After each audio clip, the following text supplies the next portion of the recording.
эгерде совет бийлиги болбосо, коммунистик партия болбосо, буларды басмачыларды жок болбосо, булар совет элин кырып таштамак эле деген көркөм фильм аркылуу алар душмандын образын жаратты дагы, ошол басмачыга бүт душмандын образын топтоду да.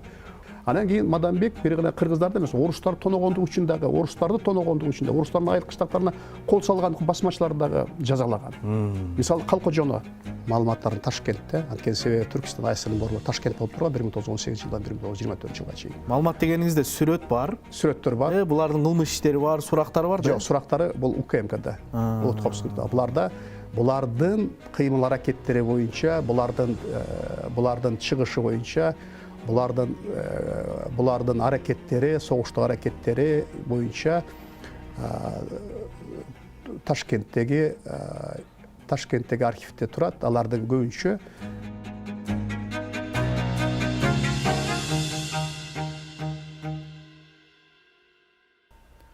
Жыйырманчы кылымдын 20 жылдарында Борбор Азияда кулаш жайган басмачылык кыймыл тууралуу бүгүнкү күнгө чейин талаштуу пикирлер бар. Басмачылык кыймыл тууралуу архивде кандай маалыматтар бар? Бул кыймыл тууралуу чындыкты канчалык айта алдык? Архив маалыматтарды канчалык ачыкка чыгара алдык? Ушул суроолорду Куугунтук курмандыктары подкастында тарых илимдеринин кандидаты, Ош мамлекеттик университетинин доценти Талайбек Жаркынбаев менен талкуулайбыз. Саламатсыздарбы? Саламатсызбы, куш келдиңиз биздин студиябызга. Рахмат. Буга чейин ушул биздин Куугунтук курмандыктары подкастында бир эки үч жолу сөз кылдык да, анан биздин ошол YouTubeга чыккандан кийин алдына жазат да биздин көрөрмандар. Эмне үчүн силер басмачы деп атап атасыңар? Ким басмачы деп мындай. Ушул термин биздин лексикабызга кантип кирип калды? Негизи эле ушул Совет мезгилинде ушул терминди 70 жыл колдонуп жүрдүк да, тарыхта, тарыхый китептерде. Терминдин өзү жөнүндө айтып берели, анан темага кетели. Жакшы болот. Басмачылар дегендин этимологиялык мааниси бул теге советтик мезгилде эле тарых, советтик тарыхчылар тарабынан эле бул такталган. Бул басмак түркий сөздөн алганда басып алуу, зордук көрсөтүү, зомбулук көрсөтүү деп ошол Поляков, ошол басмачылык кыймыл боюнча специалист Поляковдун, Чугуновдун китептеринде көрсөтүлгөн, ал уже такталган. Бул өзү терминдин аталышы риторикалык маселе, талаш тартыштуу маселе. Ал бүгүнкү күнү кайрадан кимди басып алгандыгы жөнүндө бүгүн коомчулук айтып атпайбы? Керек болсо алар өздөрү басып алган. Теге советтик мезгилде болсо теге басып алган, теге басмачылар басып алган, теге совет бийлигин басып алган, зордук көрсөткөн. Бүгүнкү күндө мына жаңы көз караш менен айтканда керек болсо алар өздөрү басып алган, өздөрү басмачы деп келип атпайбы? Бул өзү риторикалык маселе. Бирок андан дагы маанилүүсү, бул басмачы деген термин качан пайда болду? Анан кийин кимдер колдоно баштады? Ушул маселе өтө кызыктуу да. 1918 жылдан баштап 1920 жылга чейин Кызыл армиянын, ошондой эл комиссарлар советинин, жергиликтүү революциялык комитеттин оперативдүү маалыматтарында, стенограммаларында басмачы деген термин таптакыр колдонулбайт да. Башында жок, таптакыр жок, таптакыр жок. 18 жылдан билесиз, Кокон автономиясы талкалангандан баштап 20 жылга чейин ушу биринчи фазасы болот да, басмачылар элдик кыймыл болот. Бул жерде басмачы деген терминди колдонушпайт. Анын ордуна шайкалар, бандиттер, каракчылар деген терминди колдонушат. Анткени себеби бул термин каяктан келип чыккан? Бул термин 1917 жылга чейин эле падышалык Россиянын Түркистандагы баягы биринчи дүйнөлүк согушка, баягы оорлук жумуштарга, согушка мобилизациялоо учурунда теге мобилизацияга каршы элдик көтөрүлүштөр болгон. Ал элдик көтөрүлүштөрдүн жыйынтыгы 16 жыл көтөрүлүштүн кульминациясы болуп атпайбы? Ошондой эле көтөрүлүш 14-жылда теге түштүктө Ферган өрөөнүндө болгон. Көптөгөн лидерлер, ошол саясий лидерлер, көтөрүштүн лидерлери администрацияга кол салышып, бүт жигиттери менен көтөрүлүшкө чыгып, көтөрүлүштөрдү уюштурушкан. Ошол учурда Россия падышачылыгынын акыбалы өтө оор болчу, акыркы учурда согуш учурунда. Осман империясынан бир канча агенттер келген. Агенттер келип, Россия падышачылыгына каршы контрреволюцияларды уюштуруш үчүн атай пропагандалык иштер жүргүзгөн. Мына ошол пропаганданын аркасында чоң көтөрүлүштөр болгон. Ошол чоң көтөрүлүштөрдө бүт катышкандардын бардыгын каракчылар жана каракчылык деген берене менен бардыгын көбүн сүргүнгө айдалган. Алар кимдер? Алар ушул Мадамбек, революцияга чейин эле Мадамбек, Мойдунбек, Көрші Ермат, Кичи Ергеш, Чоң Ергеш, Қалқожо, мына теге 17 жыл шығып атпай басмачы, ошолордун бардығы сүргүнгө айдалган. Демек падышалык учурда эле. Падышалык учурда сүргүнгө айдалган булар. Көтөрүлүштү теге немеде эле башталган булар. Теге 14-жылда башталган. 14 жыл. Аларга каракчылык деген, каракчы деген термин ярлык тагылган аларга. Октябрь революциясы ишке ашып, анан кийин ал жерде бийлик алмашкандан кийин алардын бардыгы сүргүндөн келген. Сүргүндөн келген дагы кайрадан эле теге Кокон автономиясын курууга активдүү катышкан булар. Уламалардын тараптан, уламалар деп коет, уламалар тараптан актив коет. Анан кийин теге Кокон автономиясы талкалангандан кийин кайрадан элдик көтөрүлүш ачык мындай бир формага чыгып, элдик көтөрүлүш мурда латенттик жабык болуп келсе, 17-ci жылы, 18-ci жылы Кокон автономиясы талкаланышы менен ал ачык формага өткөн. Мына ошентип географиясы да кеңейген. Эл кошулган буларга, жалпы ошон үчүн элдик көтөрүлүш деп атабыз да. Ошон үчүн аларды теге падышалык администрацияны колдонгон терминди булар 20-жылга чейин колдонгон. Каракчылар, анан шайкалар, бандиттер деген терминди колдонушкан. Андан кийин 18-ci жылы Михаил Васильевич Фрунзенин келишими менен 20-ci жылы келишими менен абал бир аз өзгөргөн. Андан кийин совет бийлигинин органы, саясий органы болгон Красная звезда, Советский Туркестан деген газеталарга атай бир идеологиялык обработка болсо керек, идеологиялык жактан иштеп чыгышканда анан кийин аларга анан кийин басмачы деген терминди киргизишти. Колдоно башташты. Демек экинчи этабында жана 20-чы жылдардын орто ченинен кийин 20-чы жылдан экинчи фазасында, уже экинчи фаза деп коет, экинчи фазасында уже басмачылар деген термин ошол теге совет бийлигинин саясий органдарында пайда болду, журналдарда пайда болду. Ошол боюнча эле бизде ошол терминди атап калдык. 70 жыл бою ошол басмачылар, булар контрреволюциялык уюмдар, булар бандиттер, булар шайкалар деп бүт советтик тарыхнама ошентип биздин аң сезимибизге баягындай кыттай куюп отурду. Андан дагы эффективдүү методу бул болгону бир 10 чакты көркөм тасма тартылды. Эл эми теге Поляковдун, Чугуновдун, совет историографтардын китебин окуйт да, алардын аң сезимине булар басмачылар, булар бандиттер, бул антисоветтик кыймылдын өкүлдөрү, булар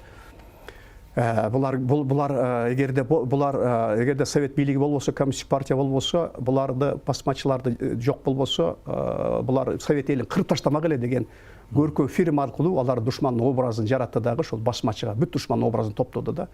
10 чакты кино, көркөм фильм ошоларды душмандын образы жаралды теге совет элинде. Ушинтип окуп мен бүтүндөй бир муундар тарбияланып калды да. Ооба, аң сезимге куттай коюлган басмачы деген ярлык мына бүгүнкү күнгө чейин көпчүлүгүнүн жүрөгүндө сакталып, бүгүнкү күнгө чейин басмачылар жек көрүшөт. Мына коомдо бүгүнкү күндө бизде коомдо эки көз караш бар. Көпчүлүгү дагы деле алар бандиттер, алар дагы эле шайкалар, совет бийлигине каршы чыккан контрреволюционерлер, контртөңкөрүшчүлөр. Ал эми жаңы көз караш менен изилдегендер болсо, жок, булар эч кандай басмачы эмес, булар элдик боштондук көтөрүлүштүн башчылары, булар Түркистанды боштондукка чыгаруу кыймылынын башчылары, мекенди ойлогон, жерди ойлогон, мекенчилдер, патриоттор деген эки бизде бүгүнкү күндө Кыргызстанда ушундай эки көз караш бар. Коомчулукта дагы, академиялык чөйрөдө ушундай эки көз караш бүгүнкү күндө жашап атат. Ушул суроого келерден алдын да, мына колумда сиздин жаңы эле жарык көрдү го, могу китебиңиз турат. Фергана өрөөнүндөгү басмачылык кыймылдын кыска тарыхы деген. Бул бүтүндөй архив материалдарга таянып жазып турсуз. Ооба. Анан негизинен ушул басмачылык кыймылдар боюнча буга чейин айтып келишти. Биздин архив материалдардын көбү Өзбекстанда депчи. Ооба. Анан сиз Өзбекстанга ушу 90-чы жылдардан бери эле такай барып изилдеп жүрөт экенсиз.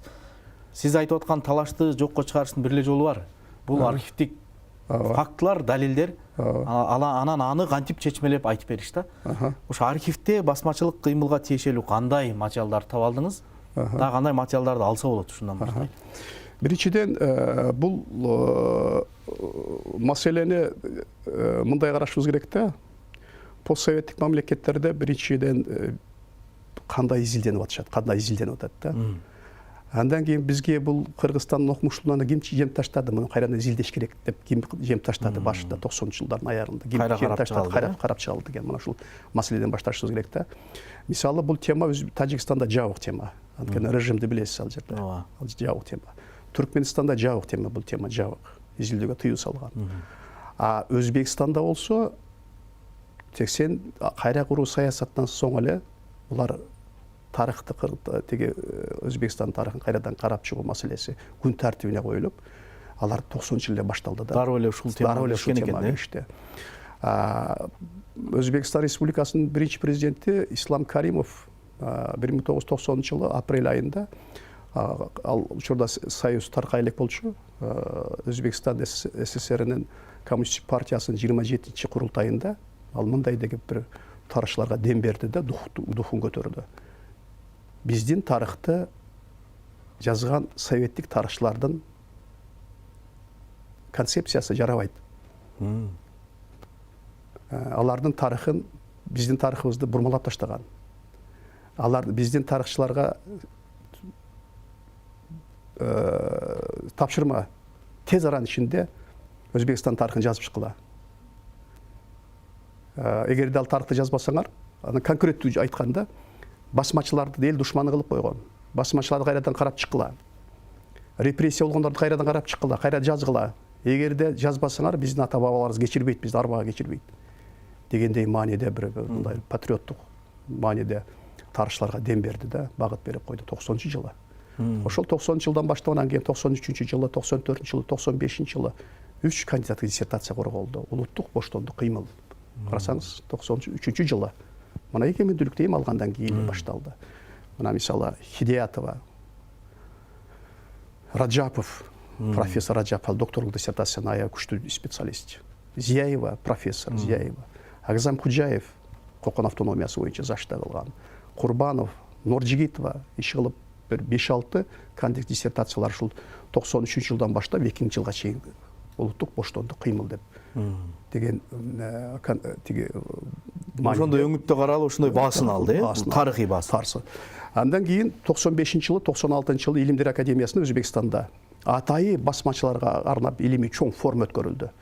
Алар мындан кийин биз басмачылар кыймылы деген терминди алып таштап туруп, буларды истиклалчылар кыймылы деген, азаттык кыймылы деп атайбыз деп бардыгы ушундай чечимге келишип, мына ошондон баштап аларда чоң бир илимий концепция жаралды да. Илимий концепция жаралды. Алар 95-жылы эле башталды. Мына ушул өңүттө караганда биринчи жолу бизде Кыргызстанда ушулардын таасиринен болсо керек, ушулардын таасиринен болсо биринчилерден болуп, ушул концепциянын алкагында биринчилерден болуп Кыяз Сатарович Молдокасымов, Тынчтыкбек профессор Тынчтыкбек Чоротегин, ошондой эле Өмүр Бегалиев деген өзү өтүп кетти. Бегалиев деген ушулар массалык маалымат каражаттарында басмачыларды кайрадан изилдеп чыгышыбыз керек. Бул бандиттердин кыймылы эмес экен, бул элдик боштондук кыймыл экен дегендей маанидеги макалаларды байма-бай коомчулукка жарыялап турушту. Мына ошонун негизинде мен 2001-жылдан баштап Ташкентке каттай баштадым. Ташкентте бир 3 жыл иштедим. Ташкент ал учурда архивинде. Ал учурда Ташкенттин архиви ачык болчу. Биз үчүн азыр жаап таштады, азыр барууга кыйын. Мына 3,5 жыл иштеп, аябай жакшы материалдарды алып келдим. Ошол материалдардын баардыгын 2003-жылы баардыгын материалдарын сборник кылып, заштан тиги кандидат диссертацияны коргоонун алдында сборник кылып чыгарып Илимдер академиясына бердим. Анан зашта тиги коргогондо дагы чоң жардам болду, ошону коргогондо дагы. Анда ал жердеги диссертациядагы тиги мазмуну диссертациямдын тегизге менин тыянагым. Алар Өзбекстанда 1918 жылдан баштап 1932 жылга чейин улуттук боштондук кыймыл деп атаса, менин тыянагым боюнча ал жерде мен кыргыздардын басмачылык кыймылга катышуу процессин, ошолордун катышуунун бир феноменин өзүнчө бөлүп бердим да. Кыргыздардын максаты эмне эле ал жерде? Кыргыздар кандай формада катышты? Максаты эмне эле? Мына ушундай маселени ачып, тиги өзүмдүн тыянагымды тиги ошол Илимдер академиясына жактадым. 2009-жылы азыркы академик Абылай Асанканович Кыргызстан тарыхы деген китепке, жогорку окуу жайлардын арналган китеп. Ошол китепке гражданская война деген бөлүгү бар. Ошол жерге менин тыянагымды киргизди. Сиз боштондук кыймылы деп атай алдыңыз. Мен боштондук кыймыл деп атадым. Анткени себеби алар болсо Өзбекстандын тарыхчылары 1918 жылдан баштап 1932 жылга чейин аягына чейин улуттук боштондук кыймыл деп берип атат. Мен болсо 1918 жылдан баштап 1920 жылга чейин элдик боштондук кыймыл болгон толық қатышқан. Екінші этап? Екінші фазасы 20 жылдан баштап 24 жылға чейин бұл кулоо мезгили. Анткени себеби басмачылар уже соғыштан чарчады. Совет бийлиги уже чыңала баштады. Керек болсо Михаил Васильевич Фрунзенин келиши менен толық басмачылардын атчандар отрядтарын түзүп, басмачыларга каршы коюу тактикасын колдонуу менен бүтүндөй совет басмачылардын катарына согушуп аткан теги мужахеттердин бардыгын совет бийлигине өткөрүүгө аракет кылды. Бул экинчи фазасы да. Мен ушундай деп бердим. Экинчи фазасы бул локалдык көтөрүлүш, падение. Ал эми тиги Өзбекстанда айтып атпайбы, 32 жылга чейин улуттук боштондук кыймыл деп. Экинчи этап бул, эки этап менен караган болот да. Экинчи этап бул таптакыр биринчи этап менен таптакыр немеси жок да, мааниси окшошпойт. Көтөргөн мүдөөсү да башка, максаты да башка. Таптакыр башка максаты да башка. Согуштук тактикалары да башка, масштабы да башка. Мына мисалы биринчиси масштабтуу болгон да. Биринчи масштабтуу болгон. Мисалы биринчи масштабта теге советтик тарыхнамада Поляков, Чугуновдун, теге Куниндин, теге Абылгазиевдин китептеринде 15 миңдин тегерегинде, мына советтик тарыхчылар өздөрү айтып атат. 15 миңдин тегерегинде басмачылар бар деп атат. Ар бирин көрсөткөн, ар бир сандарын көрсөткөн.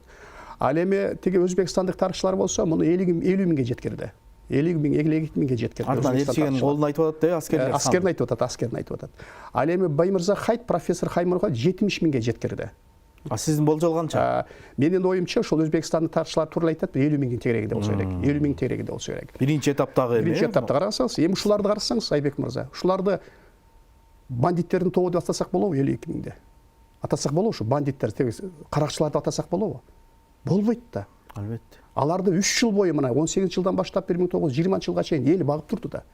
Эл багып турду. Аны акча каяктан келет? Аларда мүдөө болду. Көтөргөн туусу бар. Түркистан, түркистандыктар үчүн. Түркистанды азатка чыгарыш керек. Түркистанга эркиндик. Биз өзүбүзчө мамлекет болобуз деген идея өтө күчтүү болгон. Анткени себеби падыша өкмөтү дагы, Керенскийдин өкмөтү дагы эч качан мындай мүмкүнчүлүк түзүп берген эмес. Керенскийдин өкмөтү да большевиктер өздөрү түзүп берип атат. Ошондой өкмөт өзү алдынча мамлекет кургула деп өзү башында тиги декларацияда көрсөтүп атат. Ошого шыктанышкан да? Ошого шыктанып, анан кийин көтөрүлүп атышпайбы? Куралдуу көтөрүлүшкө чыгып атат. Мындай караганда масштабын карасаңыз, Ферган өрөөнү камтып атат. Ал жердеги теге советтик тарыхчылар да айтып атат, советтик историографияда да айтып атат, Өзбекстан тарыхчылары да, архивде да маалыматтар бар, бардыгы архив маалыматтар бар. Башында улуттук боштондук кыймыл болгондугун бардыгы жазып атышат. Керек болсо эч ким танбайт аны. Эч ким китепти берсеңиз, керек болсо мынакей мен архивден алып келдим, мынакей карасаңызчы. Керек болсо Түркистан аткаруу комитетинин, борбордук аткаруу комитетинин төрагалары большевик, мусулман. Азыр большевик, мусулман Атабаев, Атабаев, Назир Туракулов, Хидралиев өздөрү түрк ЦИКтен, түрк АССР-ын 18 жылы түзүлгөн, 24 жылга чейин жашаган. Ошолордун төрагалары өздөрү айтып атат, мына китепте бар. Отчетунда, себеби Атабаев Түркистан комиссиясынын төрагасы болгон. Ал ошол басмачылыкты иликтеп 1922 жылы Ферганадагы партиялык пленумда отчетун берген. Ошол айтып атат. Басмачылардын кыймылы башталышында улуттук боштондук кыймыл болгон, элдик кыймыл болгон, эл катышты деп өзү коммунисттер Түркистан АССР-нын тиги жетекчилери өздөрү айтып атат. Ошол айткан үчүн 38 жыл барды атылып кетти. Барды атылып кетти, репрессияланып кетти. Мына докладтарында ушул китепте бар. Назар Туракулов да айтып атат. Фергана өрөөнүндө 18 жылдан баштап 20 жылга чейин эч кандай коммунисттик партиянын, большевиктердин саясаты жүргөн эмес. Бийлик шура исламчылардын, улама исламчылардын, академисттердин колунда болгон.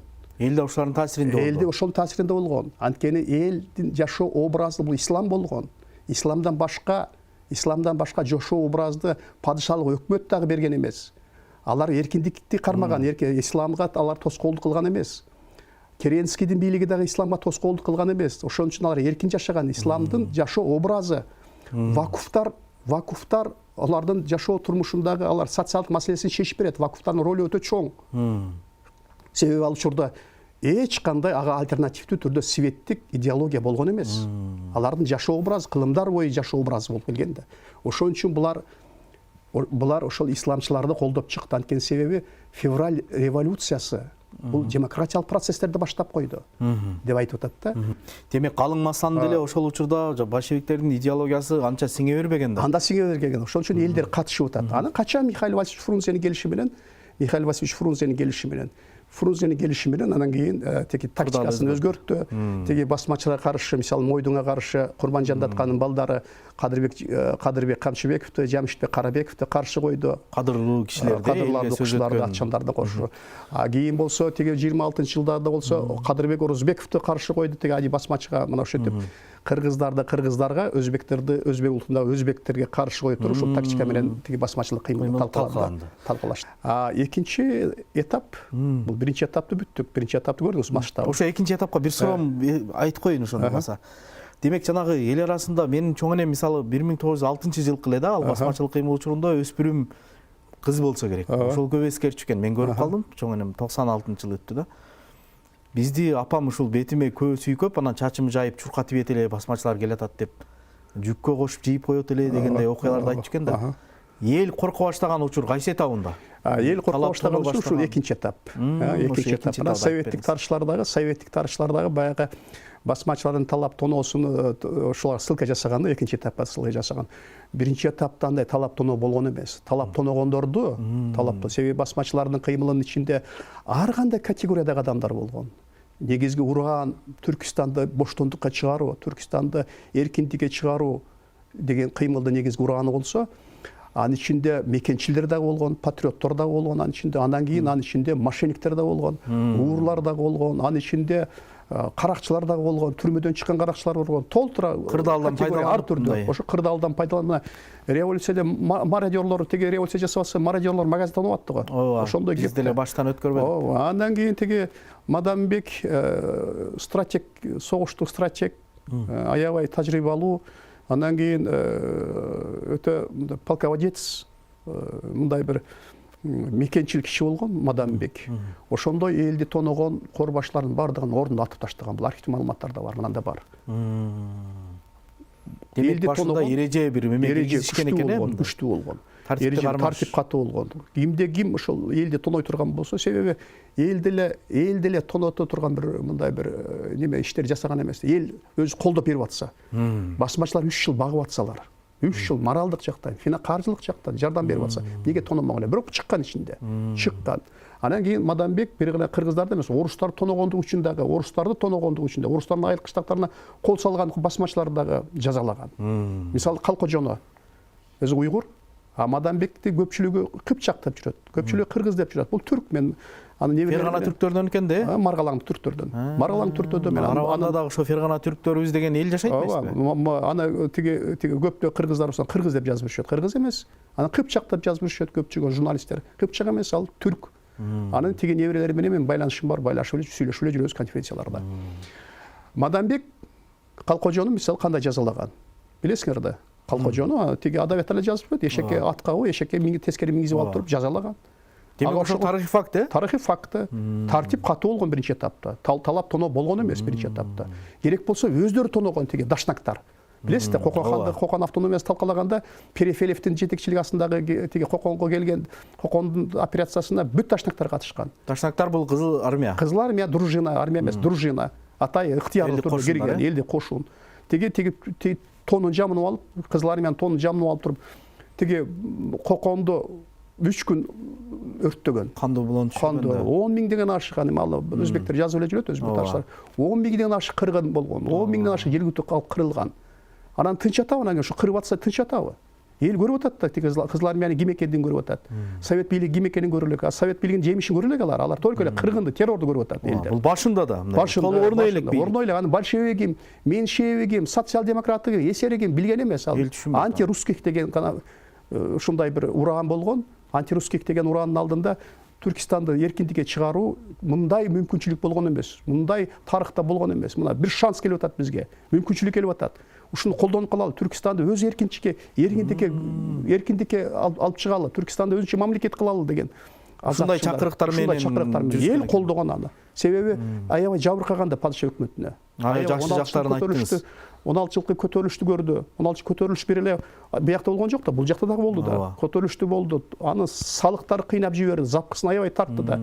Андан кийин мына эсер таркагандай да, падыша өкмөт таркаганда аябай сүйүнүштү. Башкаруу формасы, монархиялык башкаруу формасы өзгөрүп, республикага өтүп атышпайбы? Эгемендикке жетебиз, өз алдынча болобуз деген идея өтө күчтүү болгон. Ал идеяны көптөгөн мисалы тарыхчылар айтып жүрүшөт. Деге Кокон автономиясынын талкаланышы менен башталды деп. Андай эмес. Демек жана 14-жылда айтып атсаңыз, 14 жылдан бери эле башталган. Ар жактан 14 жыл эле башталган. Латенттик форма деп коет конфликтологияда. Латенттик формада 14 жыл эле 15 жыл эле башталган. Ал эми ачыкка чыгуусу латенттик мындай жашыруун көтөрүлүштөр. Жашыруу көтөрүлүштөр ошондо эле башталган. Ал эми мында ачыкка чыгуусу 1918-жыл февралда эмес. Февралда эмес. 1917-жылы апрелде эле башталган. Апрелде мусулмандардын биринчи курултайы өткөрүлүп, Шура-Ислам партиясы түзүлүп, Шура-Ислам партиясы бул жадиттердин кыймылынын партиясы да. Жадиттер булар исламды азыркы сөз менен айтканда модернизациялоочу кыймыл. Жаңыча көзгө светтик, жаңы билимди алып келип айкалыштырып, модернизациялоо талап деген максат кылган уюмда. Ошолор биринчи жолу курултай уюштуруп, Керенскийдин Түркистандагы өкмөтүнө биринчи жолу сунуш кылышты. Биз Түркистан федерал парламенттик башкаруунун формасында Россиянын федерациясында өзүнчө автономдуу республика болуп кирүүнү каалап атабыз деген мааниде немеде эле башталган, булар апрелде эле башталган. Бул идеясы, Шура исламдын идеясы кадемисттерге жаккан жок. Кадемисттер бул уламчылар. Уламчылар деген бул модернизацияны каалабайт. Бул мурдагы Кокон хандыгын кайрана калтыруучу консерваторлор. Консервативдүү көз караштагы кишилер. Басмачылардын баары ушул консерватор болгон. Динчилдер болгон. Экөө тең ушу келишпей атып, анан кийин 15-ноябрда учредительдик чогулушу болмок.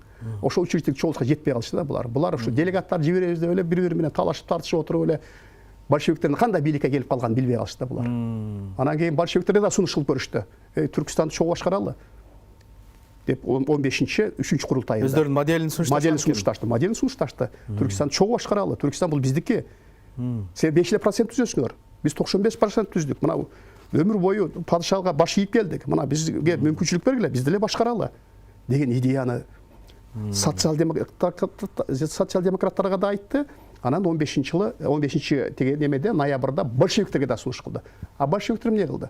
Большевиктер 15-ноябрда өздөрүнүн жумушчу солдаттар депутаттар советин уюштуруп туруп, болгону 15 эле адам түзгөн эл комиссарлар советин түздү. Эл комиссарлар советинде 8 орун большевиктерге, 7 орун меньшевиктерге тегеде. Солчул социал-демократтарга берди дагы. Край Муссоветтин мусулмандардын советине, мусулмандардын партияларына бир да орун берген жок да. Азыркыча айтканда шок болду да. Тиги немелерчи жергиликтүү апрелден бери келет да, тынбай өздөрү проекттерди сунуш кылып атат. Түркистанды кантип башкарыш керек деген. Андан кийин чыдабай 26-ноябрда Кокон автономиясы түзүп атышпайбы? Анан арты кандуу менен. Анан акыры кандуу менен бүттү да. Анан кийин ошодо дагы шылдыңдап атпайбы Терки Колесов деген эл комиссарлар советинин төрагасы. Силерди киргизели дедик эле. Бирок бирөөңөрдө да бир большевик эмес экенсиңер. Баардыгыңар социал-демократтарды колдойт экенсиңер. Бириңерди киргизгенге акыбыз жок биздин деп шылдыңдап, бирин да киргизбей койду да. Анан кийин теги Ташкентте эмес саясат кайнап атат ал жерде. Анан кийин Кокондо булардын таасири күчтүү, Ферганада. Анан Ферганага келип туруп, анан кийин Кокондо, анан кийин 4-курултай уюштуруп туруп, анан кийин Кокон автономиясын түзүп атышпайбы? Кокон автономиясында дагы ичинде дагы уламачылар менен жадиттер тынбай тиги бийлик талашып, каршыланышып отуруп, анан кийин тиги ноябрда түзүлдү Кокон автономиясы. Январь айында дагы ичинде төңкөрүш жасады. Өздөрүнүн ичинде төңкөрүш жасады дагы. Мурда жадиттер Туран партиясында Тынышбаев эле, кийин Чокоевди алып келишти. Анан Чокоевда жакпай калышып, анан акырынан кийин Кичи Кергеш өзү басып алды бийликти. Кичи Кергеш деген бул уламалар. Баягы консервативдер баягы. Биз эч кандай Россия кошулбайбыз, эч кандай федерация дегенди биз билбейбиз. Биз Кокон хандыгын кайра калыбына келтиребиз деген кичигергеш кетти. Мына ушул ошондо анан кийин большевиктер анан кийин кичигергеш келгенде анан кийин кичигергеш келгенден кийин анан уламаларга таптакыр жакпайт эле большевиктерчи. Жадиттер менен сүйлөшсө болот эле. Жадиттер менен. Алар прогрессивдүү күчтөр. Алар прогрессивдүү күчтөр. Ал уже уламалар келгенден кийин, тиги консерваторлор келгенден кийин буларды кандай жол менен болсо да талкуулап жок кылыш керек деген чечимге келишип туруп, анан кийин Перефилевдин аскерин алып келип талкуулап атпайбы. Анан кийин анан өрт алып анан Фергана өрөөнү. Себеби эл даяр турат да. Элди даярдап койду тиги апрелден бери элди даярдап койду да.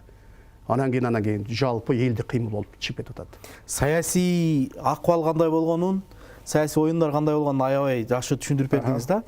Анан жанагы экинчи этабындагы элге жек көрүмдүү болуп калган. Талап тоноолорду да айтып берсеңиз, ошо архивде эмне материалдар бар экен? Элге экинчи этабындагы биз эми тарыхчылардын көпчүлүгү, анан кийин айрым журналисттер, айрым баягы ошо басмачылык кыймылга кызыккандардын бир дилетанттык көз караштары бар да, баары бир казанга салып алып кайнатып берет да, басмачылар тиги теме болгон, боштондук кыймылдын тиги баатырлары болгон, буларды баатыр дешибиз керек, анан кийин улуттун каймагы дешибиз керек деп жандай эмес. Биринчи этабы Эмишерден бөлүнүпсүз. Биринчи этабы, экинчи этабы деп эмнеге бөлөбүз? Экинчи этап, биринчи этап бөлгөн себеби уже саясий кырдаал өзгөрүп атат. Басмачылардын талаптары да өзгөрүп атат. Бирок советтик тарыхчылар көз карашы да өзгөрүп атат. Коомдун көз карашы да өзгөрүп атат. Анткени себеби 1924-жылдан баштап Түркистанда азчылык түзгөн мамлекеттердин баардыгы улуттук статусун алып атышат. 1924-жылда тиги эме алып атат, Кыргызстан алып атат, Өзбекстан алып атат. Уже басмачыларды Түркистанды боштондукка чыгаруу деген кыймылдын актуалдуулугу жоголду да. Ураны да жарабай калды. Уран да жарабай калды уже. Уран да жарабай калды. Масштабы да азайды уже. Мурда 52 миңдин терегинде болуп атса, мына менде маалыматтар бар. Ашып барса 400-500 тегерегинде эле басмачылар калды. Анан жана сиз айткандай майда топторго бөлүнүп баштады. Майда. Анан кийин мунун локациясы дагы өзгөрдү. Мурда биринчи бөлүгүндө, биринчи этабында согуш Фергана өрөөнүндө жүрүп атса, чоң аймакты камтып атса, бүт контрол кылып атса, экинчи этабында уже тиги Кашкарды туруп алышып, Кашкарга өтүп алышып, Кашкар тарапка качып өтүп кетет, граница кайрадан кетишет, кол салышат, кайрадан чыгып кетишет, кайрадан киришет, кайрадан кол салышат, тиги немеде мындай бир партизандык согуштун эме тактикасын өзгөртүштү да. Эмнеге согушуп атат алар? Алар теге өткөндө бир тарыхчы айтып атпайбы? Алар жылаңач баатырлар болгон. Жок, жылаңач баатыр болгон эмес. Алардын баардыгы байлар болгон. Жаныбек Казын окуат окумуш болгон. Өзгөндөгү эң бай болгон. Тиги неме Кайпаңсат өзгөндөгү эң бай адам болгон. Тиги өзгөндөгү мунараны ошол курган, кулап калганда. Өзүнүн каражаты эсебинен курган. Теге реставрация кылдырган. Теге Алайдагы Ади өтө көп Алайдын байы болгон. Малдуу киши болгон. Теге Айтмерек, Алай кудан чыккан Айтмерек, ал дагы бай болгон. Каракулжадагы Осмон басмачы, ал дагы бай болгон. Жылаңач баатыр деп атпайбы өткөндө, ал туура эмес. Алардын байлыгын баардыгы бул жерде калып кетип атпайбы?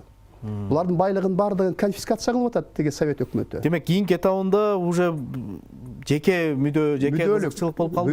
Мүлүктүк кызыкчылык деген бар да, экономикалык кызыкчылык деген бар. Андан эң башкысы булардагы дагы эле эркиндикти жогору койгон. Экинчи чоң дагы бир баалуулук бар. Бул баалуулук Фергана, Кашкар соода жолуна көзөмөл кылыш керек. Соода жолуна көзөмөл. Анткени булар соодагер болгон. Булар соодагер болгон. Ошондо контрабандист деп аткан. Экинчи этапта аларда эч кандай Түркистанды боштондукка чыгаруу, түркистандыктарды эркиндикке чыгаруу, элин эскиндикке чыгаруу деген идеянын актуалдуулугу жоголгон. Алардын экинчи этапта только соода жолун көзөмөлгө алуу. Колдоо да азайды да, жок. Колдоо да азайды. Мына мисалы бир кызык нерсени айтып берейин. Парпи Корбашынын Парпи Корбаш бар. Бир Парпи Корбашы теге Казаргондук, ал өлгөн, 21-жылы өлгөн. Экинчи Парпи Корбашы теге Азаттык деген Аким Өзгөнүн атасы. Ооба. Ал теге Түркияда 69 жыл өлгөн. Аны эскерүүсү бар. Эскерүүсүн Тайыр Өзгөн деген баласы жазган түрк тилинде. Аны биздин теге окумуштуу спеджи докторант Дастанбек Разак уулу деген которгон. Түркияда, Түркистандан Түркияга деген которгон. Ошол Парпи жазып атат. Кыргыз тилинде азыр которуп койду. Айтып атат. Парпи мен дейт, соодагермин дейт. мен дейді боштондық қимылды башқардым дейді екінші этапта дейді. Бірақ ел бізді қолдабай қалды дейді. Біз бардығымыз дейді еме көшіп кеттік дейді. Қашқарға дейді. Қашқарға көшіп кеттік дейді. Қашқарға тұрып алып, Қашқарға тұрып дейді. Айырға шыдаған жоқпыз дейді. Себебі біздің бардық мал мүліктер осы жақта қалған дейді. Осыларды алып шығып кетішіміз керек дейді. Алып шығып кетіш үшін сөз түрде пограничтермен қалышымыз керек. Соғысымыз керек. Пограничтерге қол салышымыз керек. Аларды жоқ қылыш керек. Жолды елешіміз керек дейді. Себебі сода біздің жашоо бұлағымыз дейді. Сода. Парпе келіп, өзі айтып отады. Өзім келдім дейді. Қарызым өндіргені келдім дейді. Өзгөндүктө теге? Өзгөндүк. Қарызым өндіргені келдім дейді. Қарызым өндіргені келсем дейді. Мені қармап алышты дейді. Кешегілі Мажахет дейді. Мен жанымда жүрген туғандары Мажахет мені қармап алып, Совет өкіметі тапшырауызды байлап алды дейді мені дейді. Анан қарызымдағы үмітімі үзіп дейді. Анан түніменен қашып шығып кеттім дейді. Анан дейді. Қашып шығып кеттім дейді. Ошол санап беріп атат ошол. Менің қолымда 50-60 Мажахетім бар. Алар өздері ешқашан басмачы деп айтқан емес. Менің қолымда 50-60 аскерім бар. Адинің қолында 50-60 аскері бар. Адин айтып отады. Ади тыныш жатқан жерінен эле апарып алай қамап қойыптыр дейді. Эми өзгөнгө апарып қамап қойып, ошқап келіп қамап қойыптыр дейді. Ади дейді, 10 күндө ачарчылык жарыялап тұр дейді. Ошол кезде? Ошол кезде биз ачарчылыкты азыр 90-жылы демократиядан кийин көрүп атпайбыз, протест. Ошо неме кылган үчүн, тиги неме кылган үчүн, камаган үчүн ачарчылык 10 күн ачарчылык жарыялап, кийин келип мага айтып берди дейді. 10 күн ачарчылык жарыяладым дейді. 10 күн ачарчылык жарыялап, анан кийин тиги түрмөдөн көпчүлүгүн өлтүрүп, магазиндерди өрттөп, ошолдо шаарда көп социалдык объекттерди өрттөп, анан кийин тиги барып Парпе кошулуп атпайбы? Аны айтып берип атат. Аябай кызыктуу маалыматтар бар тиги Парпенин эскерүүсүндө. Тиги Айтмеректе дейт, бир 10-15 адам бар дейт. Казыда дейт, Казы Жаныбек Казы. Жаныбек Казыда бир 100дөй бар дейт. Мындай эсептесең, баарын эсепке алып атат да Парпе курбашы. Ашып барса бир 300-дүн тегерегинде эле Мажахеттерди эсептеп атат. Парпе курбашы. Ошол экинчи этабында калып калган. Экинчи этабында калып калгандар, күчтөр, ооба, күчтөр экинчи этабында калып калгандар. Парпенин мисалы эскерүүсүндө эч качан ал өзү эле мойнуна алып атат. Биринчи этаптагы баягы мурда биринчи согуш деп коет алар. Биринчи согуштагы ураныбыздын күчү кетти дейт, мааниси жоголду дейт. Анткени себеби өздөрү түшүнгөн экен, э? Улуттук боштондук кыймылды ким чечет? Эл чечет да. Элдин баардыгы Совет өкмөтү өтүп атпайбы? Алар өздөрү эле калып атат. Экинчи этапта кыскасын айтканда буларды улуттук боштондук кыймыл деп атоого болбойт. Таптакыр болбойт. Дагы бир маселе, дагы бир кызыктуу маалыматтар. Түркиядагы Али Бадамчы деген журналист бар. 3 томдук китеби бар. Ошол жерде ал Көршерматтан интервью алган. Ал айтып атат. Али Бадамчы айтып атат. Көршерматтан мен интервью алдым дейт. Анан мен сурадым дейт Көршерматтан. Шер Мухаммедтин карасаң эскерүүсүн. Ал эскерүү биздин УКМКнын архивинде дагы, тиги Ташкентте дагы эч жерде жок мындай эскерүүлөрчү. Алар только ошол журналисттердин эскерүүсүлөрүн гана окушубуз керек да биз. Ал айтып атат дейт, тиги эч качан мен Мадамбекти өлтүргөн эмесмин. Тиги советтик тарыхтамада айтып атпайбы? Тиги Көршермат өлтүргөн деп. Мен өлтүргөн эмесмин. Эч кандай өлүмгө тиешеси жок. Өлүмгө мен керек болсо ал менин кудаам болгон. Аны Зиновьев өлтүргөн, мага төңкөп койду деп атат. Ошондой деген маалыматтарды айтат. Анан дагы бир кызык маалыматтар бар да. Өтө көп маалыматтар бар. Мен ошону эң орчундусун айтып берейин. Көршерматты айтып атат. Көршерматты интервью алып атпайбы? Көршермат айтып атат. Мен дейт ак босогодон дейт. Себеби дейт Фергана өрөөндөгү коммунисттер баарын ээлеп алды дейт. Күчүбүз азайып калды дейт, күчүбүз кетип калды дейт. Фрузена эмеси дейт. Анан ошон үчүн биз тоого сүрүлдүк дейт. Тоодогу биздин таянычыбыз тоолук басмачылар дейт, тоолук кыргыздар дейт. Жаныбек Казыга жолуктум дейт. Анан кайра келет, анан Мойдунга жолуктум дейт. Мойдундун үйүнө келсем дейт, Мойдун деген ноокаттык найман. Мойдун үйүнө келсем, Мойдун жок экен дейт. Бирок кагыран күйгүмдө келдим дейт, бирок таанылуу кийинип алдым дейт. Көршермат айтып. Көршермат деген бул Мадамбектен кийин лашкар башы, бүт тиги басмачылардын башчысы. Келсем дейт, немени Мойдунбектин апасы Курбан Датка деп, Курбан Датка бир атчан бирөө менен урушуп атыптыр дейт, атчан адам менен урушуп атыптыр дейт. Анан секин басып барып уктум дейт. Уксам мындай деп атат дейт. Тиги атчанды тааныдым дейт. Атчан бул коммунист Таракулов экен дейт. Коммунист Таракулов бул Түркстан Борбор Комитетинин төрагасы да. как раз сол дебеле Мойдунбекти кармаганы барган да. Мойдунбекти кармаганы барган. Мынакей. Бала мынакей. Төрөкулов Назир. Бакшы. Ушул киши экен дейт. Ал эмне деп атат дейт? Ал мындай деп атат дейт. Мойдунга айтканын кайтсын. Биз ага бийлик беребиз. Жакында кыргыз өзүнчө мамлекет болот. Ошол кыргыз мамлекеттин башчылыгына биз Мойдунду коебуз. Коммунисттерге өтсүн, бизге жардам берсин. Эмнеге өзбектерди колдоп атасыңар, өзбек басмачыларын колдоп атасыңар? Өзбек басмачылары жакында жок болот. Деп сүйлөп атат дейт. Андан кийин Курбай теген эме айтты дейт. Мойдунбектин апасы айтты дейт. Капырсыңар силер. Биз өзбек менен кыргыз бир тууганбыз. Кеткиле, биз жакында Түркистан мамлекетин курабыз. 21-жылы, 21-жылы айтып атат. 21-жылы себеби кармалган, Мойдун кармаларын алдында да. Деп айдап жиберди атчанды дейт. Андан кийин дейт, мен дейт, карап отурсам Мойдунбек келди дейт. Анан Мойдунбек менен андан кийин кыргыз да. Мойдунбек менен андан кийин апасынын сөздөрүн айттым дейт. Апаңыз сизге караганда патриот экен. Сизге караганда духу чоң экен. Деп апасын мага жагып калды дейт. Мойдунбектин апасы мага жагып калды. Жагып калып туруп дейт. Жагып калды дагы дейт. Анан кийин дейт. Кызын сурадым дейт. Менин иним бар, Нурмухаммедбек, алда чоң басмачыда. Нурмухаммедбекке менин кызымды бергин деп туруп, анан куда түшүп дейт, согуш маалында куда түшүп, Мойдунбектин кызын алып кеттим дейт. Куда болдум дейт. Андан кийин азыр теги 69-жылы Шер Мухаммед Аданада өлүп атат.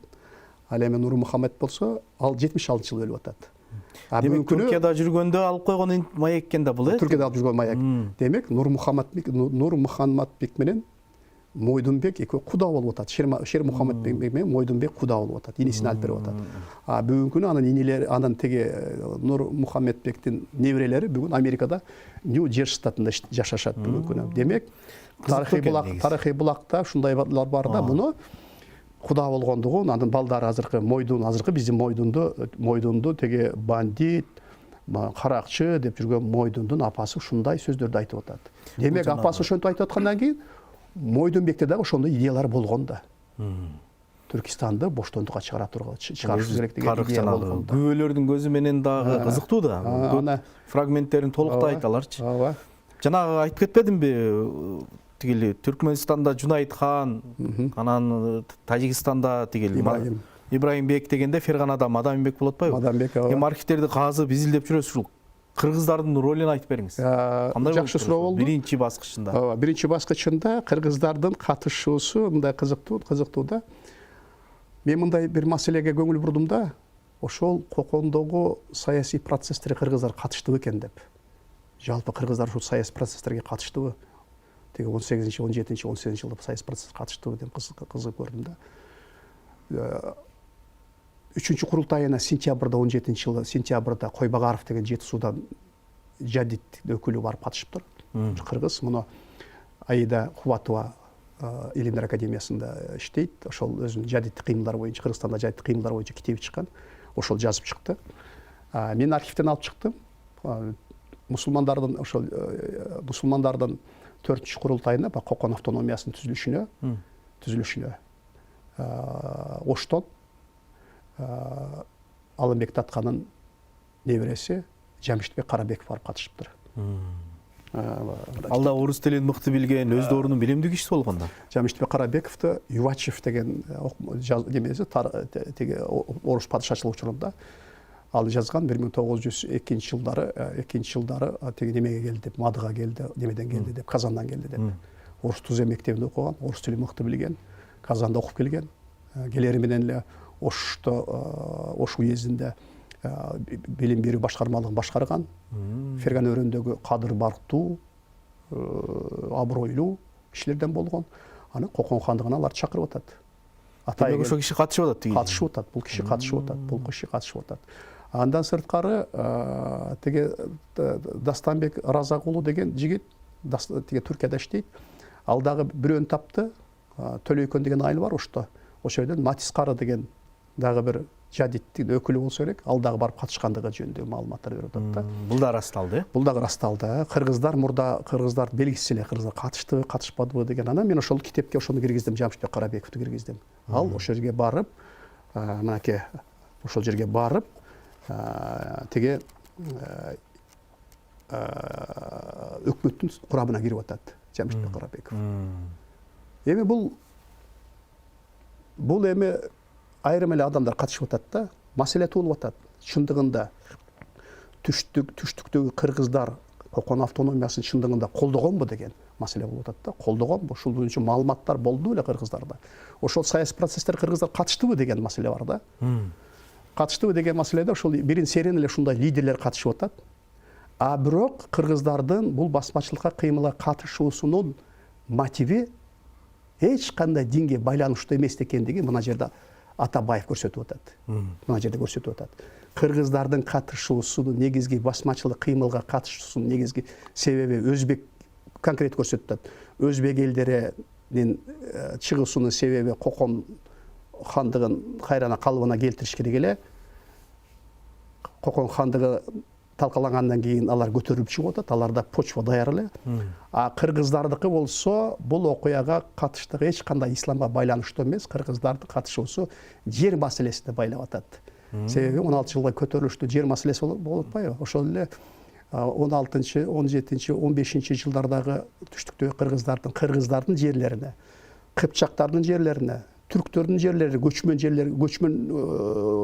элдердин жерлеринин көпчүлүгүн орус кыштактары пайда болгон. Переселенский комиссия именно кыргыздар тиги тоого көчкөн маалда бүт кыргыздын жерлерин Шайлоо кеткенде кыштап алып атат. Куршапта, Өзгөндө, Көк Ар төрөндө, Аксы районунда, Аксыда ушул суулуу жакшы жерлердин бардыгын кыргыздарды бияктан сүрүп чыгарып орус кыштактарын курганда.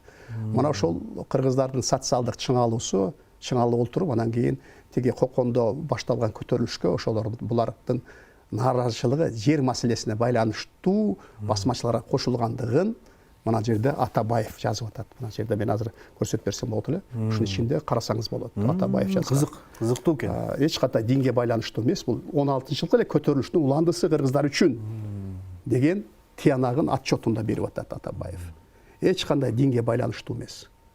Мен ошо суроону сизге берейин деп аткам да өзүнчөчү. Динге канчалык катышты болгон, канчалык жер маселеси Кыргызстан басмачылардын катышуусунун негизги мотиви жер маселеси болгон. Жерге болгон нааразычылык, падыша өкмөтү болгон нааразычылык аябай күчтүү болгон. Аларды бизде советтик мезгилде совет тарыхчылар бир бизде экиге бөлүп коюп атпайбы? Совет колониалдык доор, анан кийин советтик доор деп. Кайчы менен кесип таштап атат. Анан кийин Кыргызстан неменен совет элинин тарыхы ушул жерден башталган деп. Ал жактан бүт алардын өбөлгөлөрүнүн бардыгы падышалык Россиядан агылып бияка өтүп атпайбы? Жер маселеси 16 жылга 2 жылдагы мурдагы көтөрүлүш 2 жыл мурдагы 16 жылдагы түндүктөгү көтөрүлүш, Жети сууда көтөрүлүштүн өбөлгөлөрү тиги окуялар бири-бирин улаган окуялар, бири-биринин себептери, натыйжалары бар эле да. Алар да чыңалып отурган, чыңалып өтө күчтүү болгон. А басмачылык Ферганада Кокондо башталганда булар да ошолорго кошулуп кетти да. Булар да ошого кошулуп кетти. Менин оюмча эки топтун, эки улут өкүлдөрүнүн басмачылыкка катышуусунун негизги социалдык, саясий өбөлгөлөрү башка-башка. Бул аябай бир чоң тема экен. Балким сизден бир убакыт болуп калса, дагы бир кенен бир өңүтүн сүйлөшсөк болот экен да. Азыр ушул архивдеги материалдар боюнча көп айтпай калдыңыз окшойт. Ташкентте биринчиден архивде материалдар. Биринчиден чындыгында биринчи этап боюнча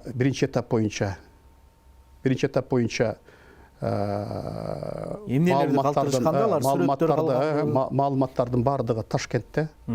Маалыматтардын Ташкентте. Анткени себеби Түркистан АСРнын борбору Ташкент болуп турган 1918 жылдан 1924 жылга чейин. Маалымат дегениңизде сүрөт бар. Сүрөттөр бар. Булардын кылмыш иштери бар, сурактары бар да. Жок, сурактары бул УКМКда. Булардын кыймыл аракеттери боюнча, булардын чыгышы боюнча, булардын аракеттери, согуштук аракеттери боюнча Ташкенттеги архивде турат. Алардын көбүнчө партиялык кызматкерлердин отчетторунда. Кызыл армиянын командирлеринин баягындай оперативдүү маалыматтары ошолор бар, стенограммалар. Мынакей карасаңыз, ичинде бардыгы бар, стенограммалар. Ошол отчет берип атышат алар. Партиялык чогулуштарда отчет берип атышат. Ошондой эле комиссия иштеген да, басмачылар боюнча. Комиссияны ошо Батабаев жетектеген. Ошол комиссияда бүт иликтеген Фергана өрөөнүндөгү басмачылардын чыгышынын негизги себептерин иликтеген. Ким күнөөлүү? Күнөөнү ошондо. Ошол комиссиянын корутундулары да бар. Бардыгы бар ошонун ичинде, ошонун баардыгы ичинде бар. Күнөөнү ошондо бүт бардыгын тиги эл комиссарлар советине оодарган. Эл комиссарлар совети шалакылык кылган. Биринчиден дашнактарды теге алып келип туруп, теге кызыл армия алып келип тартып туруп, кандуу канга бөлөдү Фергананы. Күнөөлүү өздөрү, күнөөнү ушул эгерде алар ушундай кылбаганда, дашнакты алып келбегенде согуш болбойт эле. Фергана өрөөнүндөгү эч кандай большевиктер жок, солчул эселер ээлеп алган. Алар басмачылар согушуп атканда, согуш мезгилинде бүт айыл кыштактарды өрттөп отурган. Кызыл армия анткени кошулуп кетпесин деп, себеби тынбай кошулуп турган да. Кырып отурган. Комиссиянын корутундусунда ошону көрсөтүлөт. Ошон үчүн элдик боштондук кыймыл болуп чыгып атат. Эмне үчүн элдик боштондук кыймыл дегенге жооп беришкен булар. Эл кошулуп атат деп. Ушул айткан үчүн Төрөкулов дагы и Атабаев дагы ушул айткан үчүн, комиссиянын корутундусун чыгарган үчүн 30 жыл атылган. Мен сизди угуп отуруп, изилдөөлөр жетиштүү эмес экен деп калдым да. Сиз өзүңүз кантип ойлойсуз? Басмачылык кыймыл жөнүндө изилдөө аябай кызыктуу нерселерди айтып бериңиз. Бул маселе боюнча Өзбекстанда 15тен ашык илимдик кандидаттык диссертациялар корголду. Ичинде докторлук диссертация бар. Ичинде кандидат диссертациялары бар. Бизде болгону 3 эле кандидат диссертация корголду. Мына изилдөөнүн деңгээлин ушу менен аныктасак болот да, параметр ушулда. Түшүнүктүү болот деңиз. Мен биринчи этап боюнча, ал эми экинчи этап боюнча кулактарга каршы, кулакка тартуу, анан кийин коллективизацияга каршы локалдык кыймылдар боюнча теги Ош мамлекеттик университетинин доценти Бөтөнөев Жолдошбек изилдеген, диссертация жактаган. Жаңы көз карашта экинчиси теги Алтымышева Зухра деген Манас Түрк университетинде, ал дагы коллективизация боюнча экинчи этап менен. 3 этап менен, ушул 3 кандидат диссертация менен буларга баа берүү жетишсиз. Жетишсиз албетте. Биринчи этаптын өзүн жетишсиз. Аябай көп жагдайлар бар турбайбы? Карасаңыз, архивдеги дагы маалыматтар толтура. Кыргыз эми бул жерде биз бөлүп карашыбыз керек. Теги өзбектеги окумуштуулар алар өздөрүнүн катышуусун, өзбектердин катышуусун көрсөтүп берди. Алар Кокон автономиясын өзбек элинин мамлекеттүүлүгүнүн пайдубалы катары берип атат. Пайдубалы катары берип атат. Биз ушул жерде бөлүп кетишибиз керек. Мен аз айтып атпаймынбы? Кыргыздардын ал мамлекеттүүлүгүнүн пайдубалына катышкан эмес кыргыздар. Кыргыздардын катышуусу башка, жер маселеси. Мына ушуну изилдешибиз керек. Архив ошакта. Экинчи архив УКМКнын архивинде, следственный иштердин баардыгы биздин эле УКМК? Биздин эле Улуттук коомсуздук комитетинин архивинде турат. Эми жана мыйзам кабыл алынып калбадыбы, балким жол ачылып калса? Жол ачылып калса керек, себеби 10 жыл башкарган азыр Атабейит мемориалдык комплексинин директору Болот Абдрахманов агай менен сүйлөшкөндө, ал жерде басмачылардын кыймылы боюнча маалыматтар өтө көп дейт. Мына кечээ өзүңүз күбө болдуңуз. Кечээ Болот Абдрахмановдон кийин архивди жетектеген теги эже дагы айтты, маалыматтар өтө көп деп. Мына ушул жакта алып чыгыш керек. Үчүнчү булак бул баягы Өзбекстанда чыккан монографияларда, мен айтып аткан баягы Түркияда чыккан монографияларды баардыгын которушубуз керек. Али Бадамчинин китебин баарын которушубуз керек. Ошол жерде кыргыздар жөнүндө маалыматтар чыгат, дагы маалыматтар чыгат. Баймырза Хайттын китебин которушубуз керек. Туура. Валидинин китебин которулбай турат ушулардын баардыгы. Ошолорду которулса, ушулардын ичинен дагы маалыматтар чыгат. Бул 3 болду. 4-чү булак бул эл оозундагы легендалар. Эл оозундагы легендаларды мына азыркы тажрыйбалуу журналисттер аябай пайдаланышып, публистикалык жанрда, көркөм жанрда аябай сонун макалалар жазып атат. Тарыхчылар дагы ошо эл оозундагы басмачылар жөнүндөгү архивде жок эч кандай тиги адабияттарда жок маалыматтардын элдин оозунда аябай көп. Жаныбек Казы боюнча, Айдек Корбашы боюнча, Айтберек боюнча, Кайып Паңсат боюнча өтө элдин оозунда себеби кече эле болуп атпайбы окуялар. Ушулардын баардыгын топтошубуз керек. Мына 4-мал. Ушул боюнча мисалы профессор Абдикерим Муратов Маданбек боюнча аябай сонун китеп жазды. Ооба. Мына элге мына ушул публистикалык, көркөм жанрдагы китептерди көбүрөөк жазыш керек да ушул боюнчачы. Анан элге жетет, анан эл түшүнө баштайт басмачылар ким экендигинчи. Сизге чоң рахмат агай. Атайын убакыт бөлүп ушул биздин студиябызда басмачылык кыймыл тууралуу айтып бердиңиз. Урматтуу Азаттыктын көрөрман угармандары, бүгүн биз Куугунтук курмандыктары подкастында белгилүү тарыхчы, басмачылык кыймыл боюнча архивтерди казып изилдеп жүргөн Талайбек Жаркынбаев менен маек курдук. Биздин подкасттарды YouTube'дагы баракчабыздан, сайтыбыздан көрө аласыздар. Саламатта калыңыздар.